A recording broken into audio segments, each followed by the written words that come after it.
Seperti biasa, kroco-krocoku gitu ya.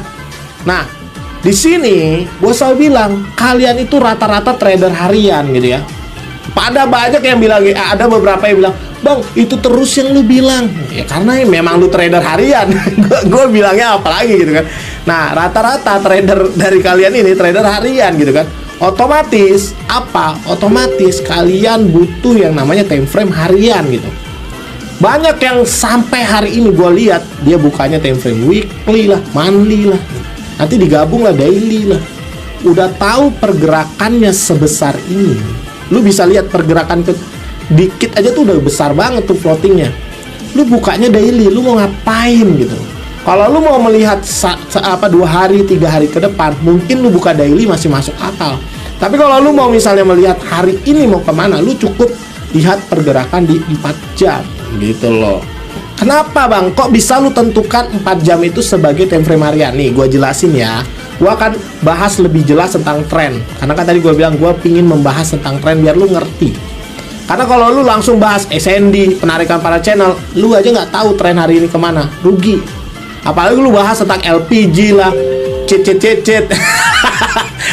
metode-metode candle per candle gak jelas gitu kan.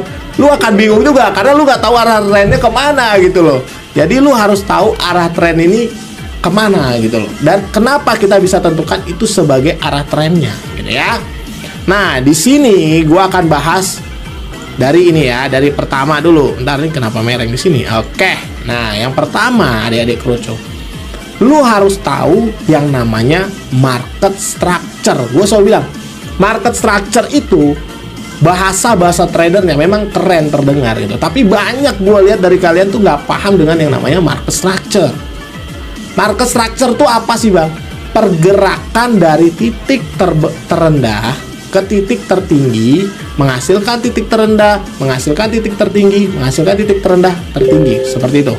Ada yang bilangnya lower low, higher high, nah begitu gitu ya. Apakah itu betul? Betul, bahasa Inggris aja tuh.